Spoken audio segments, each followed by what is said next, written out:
Estado de Santa Catarina em alerta devido ao aumento dos casos de dengue aqui em Santa Catarina. E você vai ver também. Aposentados já começam a receber antecipação do 13º salário. A tontura pode estar aliada à ansiedade. Secretário de Infraestrutura do Estado é convocado a comparecer à Alesc para explicar a situação das rodovias catarinenses. O Brasil está na 4ª colocação mundial em instalação de energia solar. Essas e outras notícias você acompanha a partir de agora no Informe Região.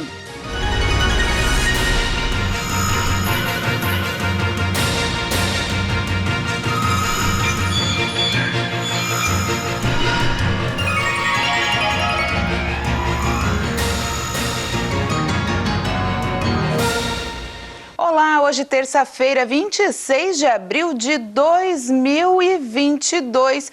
Tempo no estado segue firme em todo Santa Catarina. A antecipação do 13º salário de parte deles dos aposentados já começou a cair nas contas. E esse dinheiro deve vir justamente para o pagamento de dívidas. Seu Aniceto é aposentado pelo INSS e ganha 3 salários mínimos por mês. E ele não vê a hora de conseguir pegar esse dinheirinho adiantado para poder pagar parte das dívidas. Preparado para pagar a dívida, né? Banco, conta de luz, cartão de crédito, como quase todos os brasileiros, né? Esse é o 3º ano seguido que o INSS antecipa a primeira parcela do 13º salário dos aposentados. Normalmente esse benefício é pago em agosto e dezembro, mas por causa da pandemia, ele foi adiantado nos últimos 3 anos. Segundo o Ministério do Trabalho e Previdência, o pagamento do 13º salário vai injetar 56,7 bilhões de reais na economia. Mas para os especialistas, essa antecipação vai aquecer as vendas do comércio de uma maneira mais tímida. A segunda parcela está prevista para o dia 7 de junho. 31,6 milhões de aposentados, pensionistas e demais segurados do INSS têm direito ao benefício. Para o especialista, essa antecipação pode diminuir as vendas de fim de ano. Tudo isso vai ajudar muito mais a manter o consumo do que um crescimento do consumo, porque de outro lado a inflação está comendo a renda, fazendo com que o poder de compra do consumidor caia. Nós não vamos ter uma explosão de vendas, nós vamos ter uma sustentação do nível de vendas, não é nada extraordinário, mas é positivo. E nesse ponto de vista, o seu Aniceto concorda com o economista. É um dinheiro que o comércio conta com isso no final do ano. Aliás, não por acaso, você pega as vendas do varejo de Natal, nos anos em que teve antecipação de recursos de 13º salário do INSS, as vendas tiveram um desempenho fraco, tiveram um desempenho até negativo. Esse dinheirinho a mais que viria no final do ano pode fazer falta. Eu acho que esse adiantamento, o pessoal vai gastar antes, quando chegar no fim do ano ele não tem nada. Eu penso assim, entendeu? Tem que ter consciência na hora de gastar o dinheiro. E o Brasil atingiu uma marca importante para a economia e também para o meio ambiente. Hoje o país está na 4ª colocação mundial em instalação de energia solar. O forte ritmo de crescimento da implantação de projetos de energia solar no Brasil garantiu ao país a 4ª colocação no ranking mundial de nações que mais acrescentaram capacidade da fonte fotovoltaica na matriz elétrica no ano passado. Segundo o levantamento, o Brasil adicionou em 2021 aproximadamente 5,7 gigawatts de capacidade, a partir de usinas de geração solar, considerando tanto sistemas de geração própria em residências e empresas, como grandes empreendimentos conectados ao Sistema Interligado Nacional. No ranking, o país ficou atrás da China, dos Estados Unidos e da Índia. Em relação à capacidade total de geração solar dos países, o Brasil subiu uma posição no ranking global para a 13ª colocação. Segundo a Absolar, o país encerrou o ano passado com mais de 13,6 gigawatts de potência operacional da fonte solar. A associação informou ainda que a fonte solar já trouxe ao Brasil mais de 78 bilhões e meio de reais em novos investimentos. Somente os projetos de grande porte exigiram desembolsos de mais de 26 bilhões de reais desde 2012. Já a mini e microgeração fotovoltaica consumiram até agora mais de 52 bilhões de reais. Dessa forma, o setor afirma ter gerado mais de 450 mil empregos desde 2012 e evitado a emissão de quase 21 milhões de toneladas de gás carbônico. A dengue voltou a chamar a atenção no país. Os casos diagnosticados positivo e até mesmo mortes têm aumentado consideravelmente nas últimas semanas. Só este ano foram quase 400 mil casos de dengue, um aumento de 95% na comparação com o mesmo período do ano passado. O vírus da dengue vem seguindo um comportamento diferente em 2022. O sistema Infodengue, que coleta informações epidemiológicas de estados e municípios, mostra uma incidência maior da doença do Tocantins ao norte do Rio Grande do Sul, regiões que não costumavam ter muitos casos da doença. As chuvas intensas do início do ano colaboraram com a proliferação dos mosquitos. Até agora, 112 pessoas morreram no Brasil. O mosquito Aedes aegypti também causa a zika e a chikungunya. No caso da zika, houve um aumento de 11,5% no número de casos entre 2 de janeiro e 26 de fevereiro deste ano, em relação ao mesmo período de 2021. Já a chikungunya registra uma queda de 10,4% entre 2 de janeiro e 12 de março de 2022, no comparativo com o mesmo período do ano anterior. As 3 doenças que têm o Aedes aegypti como transmissor possuem sintomas similares, como febre, dor de cabeça, dor nas articulações e manchas vermelhas pelo corpo. Combater os focos do Aedes aegypti é fundamental para evitar a proliferação dos mosquitos. Ainda não existe uma vacina contra a dengue adotada pelo SUS. Por enquanto, a única vacina adotada pela Anvisa é particular. Só é recomendada para quem já teve a doença. As pesquisas científicas de um imunizante brasileiro estão em andamento. A seguir, tecnologia 5G é discutida em reunião na Assembleia Legislativa.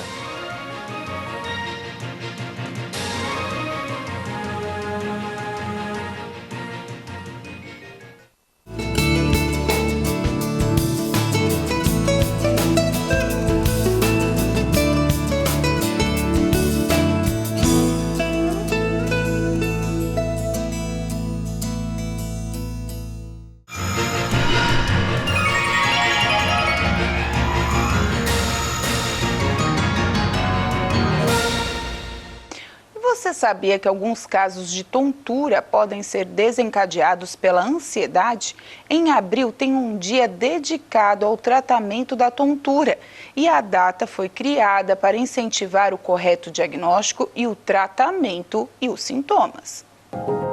Miriam tem 50 anos e há 25 sofre com problemas de tontura.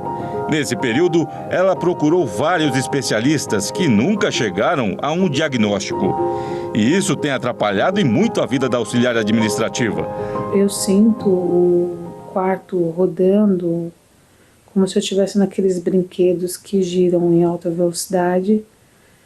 E isso me dá muito enjoo, um mal-estar muito grande. E eu sento para ver se passa, mas eu não posso nem tentar levantar, porque senão eu não consigo andar reto. Tiro o equilíbrio, inclusive. E aí, normalmente quando a crise vem violenta assim, ela se arrasta para o resto. Durante o dia, aí tem afetado bastante no meu rendimento no trabalho. E essa é a sensação. Mundo girando, como se estivesse em meio a um terremoto ou sob efeito de um medicamento forte. Em alguns casos, o paciente corre o risco de sofrer acidentes, como quedas durante caminhadas. Segundo a Organização Mundial de Saúde, a tontura é um problema mais comum do que muitos imaginam. Para você ter uma ideia, a cada 3 pessoas, uma sofre com esse mal. E ele está relacionado a diversos fatores. E o principal deles é a ansiedade, o mal da vida moderna. Com a pandemia, as pessoas ficaram presas em casa, as pessoas ficaram assustadas com medo de morrer. No primeiro ano não tinha vacina, né? Então, e a TV também trazendo informações que muitas vezes não eram informações positivas, né? Eram informações de cunho mais negativo mesmo, por conta da situação de caos que se instalou no planeta, né? Então, tudo isso deu um burst, né? Deu um boom, né, nos sintomas de ansiedade e depressão. Quando eu era mais nova, eu nunca procurei saber a causa. A gente trabalhava com a hipótese de que você não está dormindo o suficiente, você não está se alimentando adequadamente, pode ser tudo isso, estafa, estresse, cansaço. Porém, quando fui ficando mais velha, e você vai passando a ter uma vida mais regrada, mesmo assim, a tontura continuou lá, firme e forte comigo. Por isso, os especialistas alertam. É fundamental procurar um médico ao perceber o problema. A tontura, ela é um sinal de assimetria, de que alguma coisa no corpo não está equilibrada, porque a gente tem 2 labirintos, um de cada lado do ouvido, né? São como pratos de uma balança, eles têm que estar alinhados. Se eles não estão alinhados, isso significa uma assimetria. Essa assimetria, por exemplo, pode ser um diabetes, pode ser um problema de tireoide, pode ser um AVC, né? Então, investigar é importante porque, de repente, você pode descobrir uma outra doença. Pode ser uma hipertensão arterial que o paciente nem sabia que tinha. Tem que tomar cuidado. E na sessão ordinária realizada na LESC, o secretário do Estado de Infraestrutura, Tiago Vieira, foi convidado a comparecer à Assembleia Legislativa, com o objetivo de apresentar um cronograma de obras e planos de manutenção das rodovias catarinenses. Ele deve participar da reunião da bancada no Oeste no próximo dia 4 de maio. O deputado Valdir Cobalcini se manifestou em plenário contra o estado de conservação das rodovias federais e estaduais de Santa Catarina.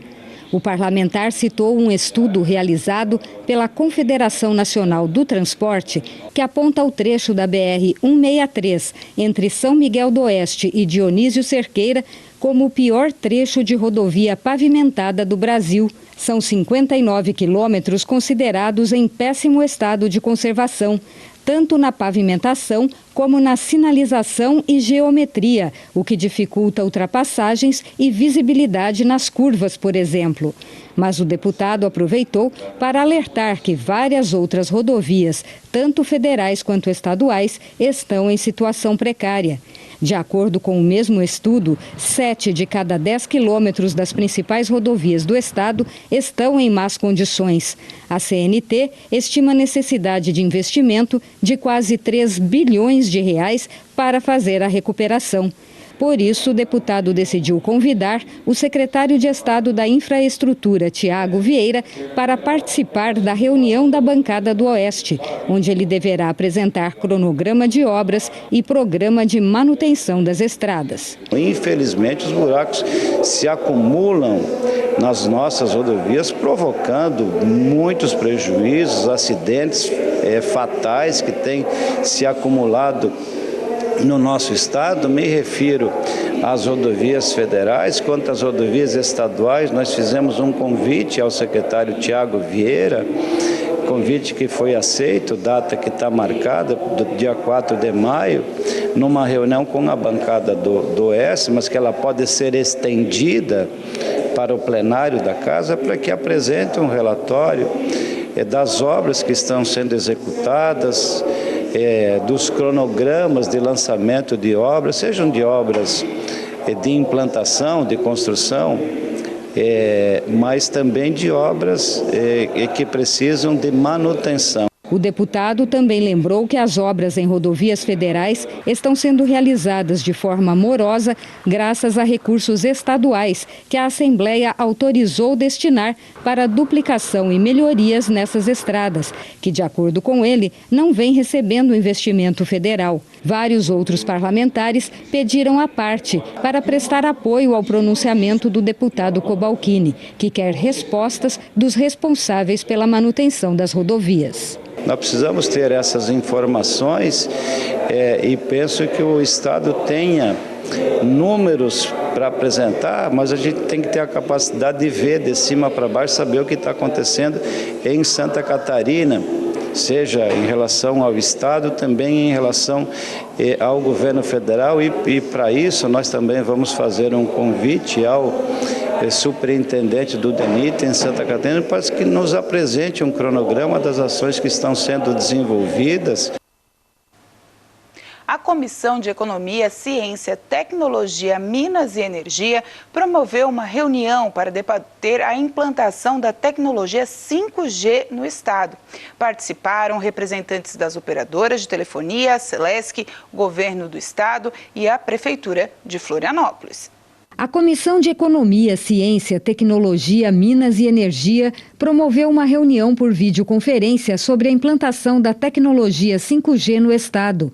A iniciativa foi do presidente da comissão, deputado Jair Mioto. O parlamentar quer mobilizar as operadoras de telefonia e o poder público para que o prazo fixado em 31 de julho deste ano pela Anatel seja cumprido e Florianópolis passe a contar com a nova tecnologia nesta data. Que a Assembleia tem sido fundamental nesse sentido, de unir todos esses agentes numa sala só mesmo virtual e juntos traçarmos as metas, falarmos todos a mesma linguagem e todos trabalharmos em prol do 5G, que vai ser um grande avanço para o nosso estado de Santa Catarina a partir da nossa capital.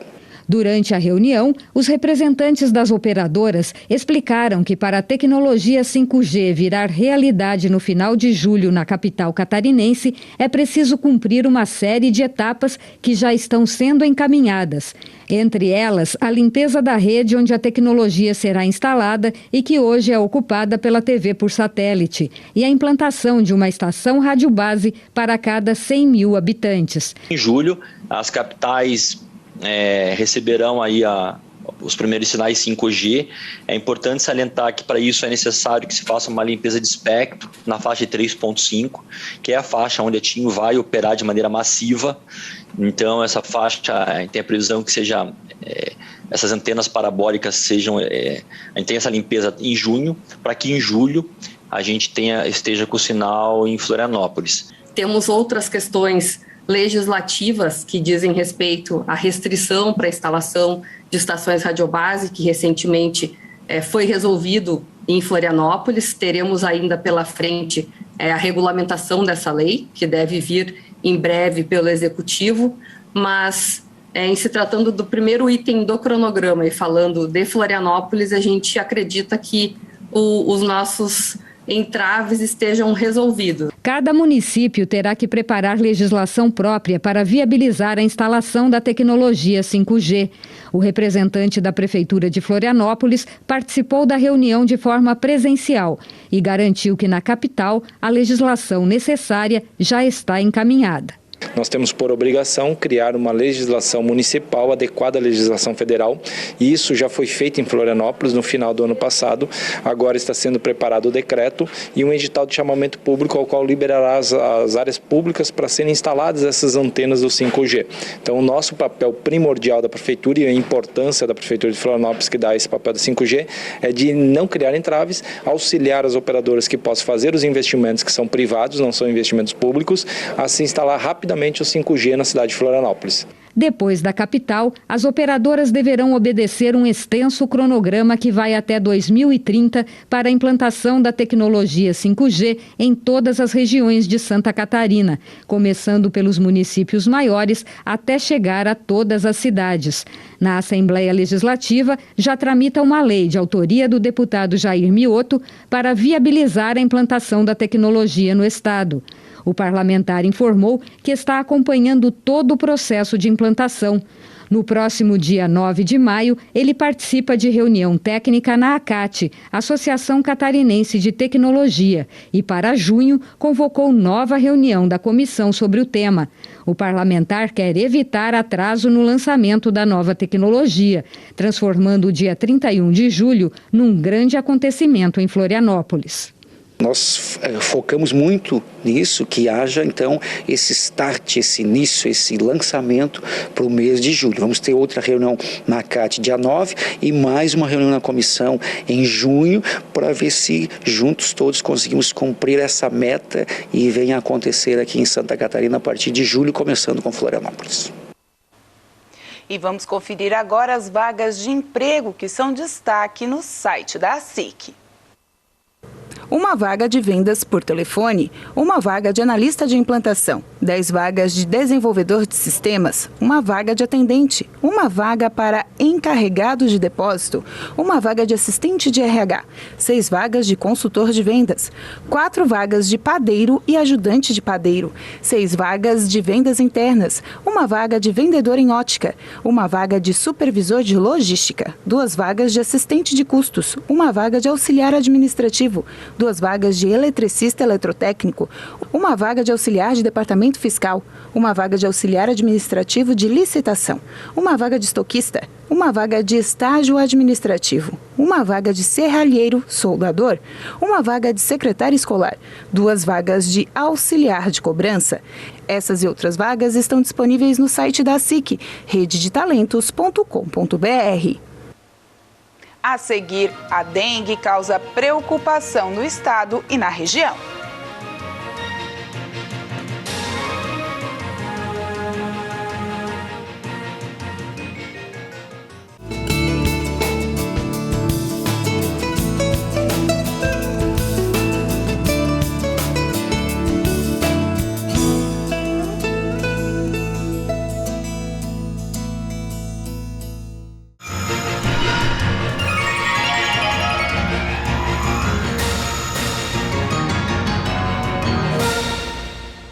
Os casos de dengue vêm crescendo no estado de Santa Catarina e a explosão dos números de infectados aconteceu no oeste e vai chegando às demais regiões.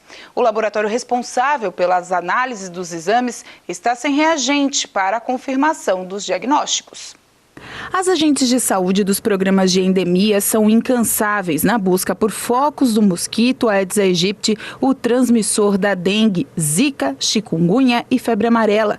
Mas elas ainda encontram resistência de muitos moradores ao realizar as visitas para detectar se há locais com foco de criadouros do mosquito.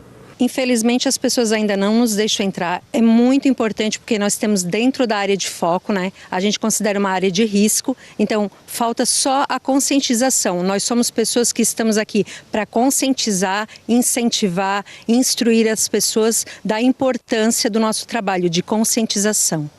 Em vários locais, os focos estão sendo encontrados em terrenos baldios, casas em construções e em embalagens deixadas nas ruas, que podem armazenar água parada e ali nascer novos mosquitos. A gente tem encontrado bastante marmitas, copos descartáveis, inclusive as folhas de coqueiro, né? Elas ficam acanoadas e ali fica a água parada, então a gente faz coleta também.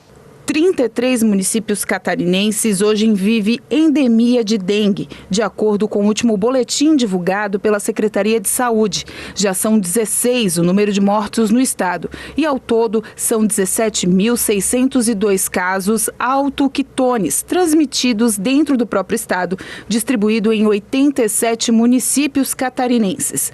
Hoje, o estado vive uma falta de exames e de reagentes para detecção e diagnóstico dos possíveis pacientes com diagnósticos de dengue. De acordo com a informação da Secretaria de Saúde Estadual, essa falta de kits de laboratório se deve à falta de entrega por parte do Ministério da Saúde. E os que foram comprados pela Secretaria de Saúde do Governo Estadual de Santa Catarina estão à disposição da região oeste, aonde a epidemia está mais intensificada.